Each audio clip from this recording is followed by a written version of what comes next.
Hello friends, ఎలా ఉన్నారు? బాగానే ఉంటారులే. ఈరోజు మన ఛానల్లో ములక్కాయ టమాటా కోడిగుడ్డు కూర చేసుకుందాం. దాని ప్రాసెస్ అమ్మ చెప్పి. టమాటాలు, ఉల్లిపాయ ముక్కలు, ములక్కాయలు, పచ్చిమిరపకాయలు కట్ చేసుకొని ఒక ప్లేట్లో పెట్టుకోవాలి. స్టవ్ వెలిగించి ఒక గిన్నె పెట్టుకొని దాంట్లో నూనె పోసుకొని ఉల్లిపాయ ముక్కలు, పచ్చిమిరపకాయలు వేసుకొని గోల్డెన్ కలర్ వచ్చిన దాకా వేయించుకోవాలి. దాంట్లో ములక్కాయ ముక్కలు కూడా యాడ్ చేసుకోవాలి. నెక్స్ట్ మనం టమాటా ముక్కలు కట్ చేసుకున్న వాటిని మిక్సీలో వేసుకొని వాటిని మెత్తగా పేస్ట్ చేసుకోవాలి. దాంట్లో 4 ఎగ్స్ ఉడకబెట్టి పక్కన పెట్టుకోవాలి. నెక్స్ట్ లైట్ గోల్డెన్ కలర్ వచ్చిన దాంట్లో జస్ట్ పసుపు వేసుకోవాలి. నెక్స్ట్ దాంట్లో అల్లం వెల్లుల్లి పేస్ట్ వేసుకోవాలి.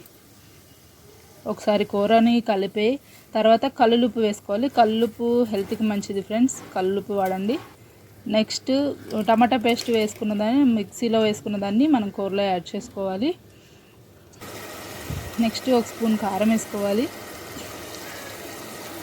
ముందుగా ఉడకబెట్టిన ఎగ్స్ని కూడా దాంట్లో వేసుకోవాలి. నెక్స్ట్ కట్ చేసుకున్న కొత్తిమీర ఉంది కదా, అది కూడా వేసుకొని మన కూరను ఒకసారి కలిపి ఎలా ఉందో ఒకసారి చూడండి. ఇలా లైట్గా నూనె తేలితే కూర బాగా ఉడికినట్టు. Please subscribe, share, comment and like. Thank you. Thank you.